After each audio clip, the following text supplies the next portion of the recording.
For 3 centuries, the Void Hunters had reigned supreme over the galaxy. Their sleek, obsidian warships emerged from the darkness between stars, striking without warning before vanishing again.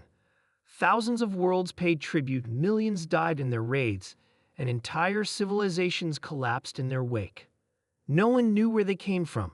No one had ever seen their true form.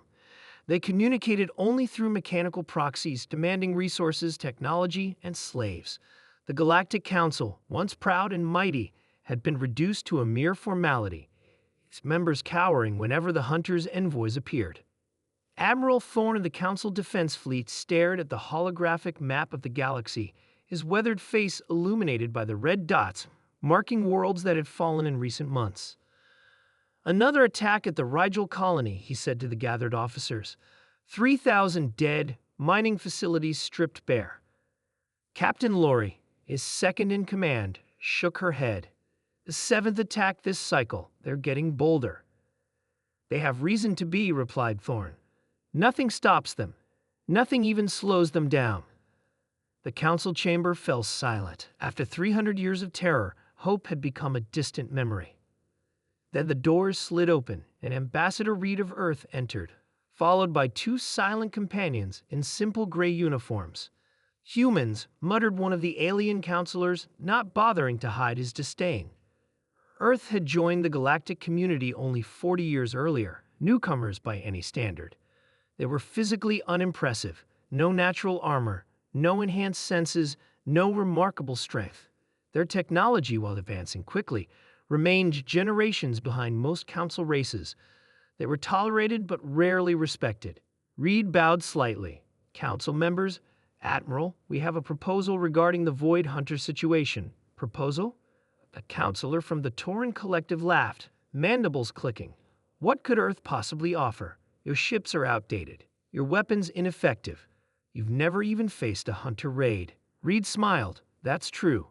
The Hunters have avoided Earth entirely, which we found curious. So we investigated."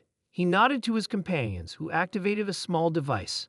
A 3-dimensional star chart materialized, tracing patrol routes of Hunter ships spanning centuries. "Notice anything unusual?" Reed asked. Admiral Thorn leaned forward, eyes narrowing. They're avoiding the entire Sol system, creating a perimeter." "Exactly," said Reed. "They've never approached within 2 light years of Earth or any human colony. Not once in 300 years. The chamber erupted in murmurs. "We believe they're afraid," Reed continued. "Not of our weapons or ships, but of something else, something about us." "That's absurd," the Tauran counselor snapped. "What could possibly frighten creatures who have terrorized the galaxy for centuries?" Reed's smile faded. "Our scientists have a theory. We'd like to test it, with the Council's permission." 3 days later, a joint fleet assembled at the edge of the Arcturus system. The Council had contributed 20 warships, the last of their battle-ready forces. Earth had sent just 1 vessel, the UES Defiance, a modest cruiser carrying 100 human volunteers. When the Void Hunters arrived to collect their tribute from Arcturus, they found the fleet waiting. "They're scanning us," reported Captain Lori from the command ship. Admiral Thorn nodded. "All vessels hold position. Let's see if the humans are right." The Hunter ships, 5 massive destroyers, approached cautiously, their weapon systems powered up, energies swirling around their forward arrays. "Reed," Thorn called over the comms. "Your people better be ready." On the Defiance, Reed watched as the human volunteers entered specially designed chambers. They didn't carry weapons. They wore no armor. Instead, each sat in a meditative pose, eyes closed. "Beginning synchronization," said Dr. Hayes, the project lead. "Psionic network activating." The humans had discovered their gift by accident. While individually weak, when connected through specialized technology, their minds created something unprecedented. A collective consciousness that could project itself outward. Not telepathy in the traditional sense, but something more primal. The ability to share emotions, memories, and most importantly, fear. As the Hunter ships moved into firing position, the humans aboard the Defiance reached out with their minds, pushing a single unified message. "*, we see you, Asteris." The effect was immediate. The hunter vessels stopped abruptly, their weapon systems faltering. "They're retreating," Captain Laurie said, disbelief in her voice. But Reed shook his head, not retreating, panicking. The hunter ships began erratic maneuvers, colliding with each other as they attempted to escape.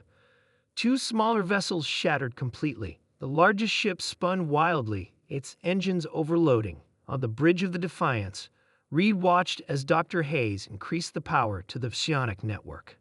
"Let's show them what they've been running from." The humans in the chambers focused their thoughts on a single concept.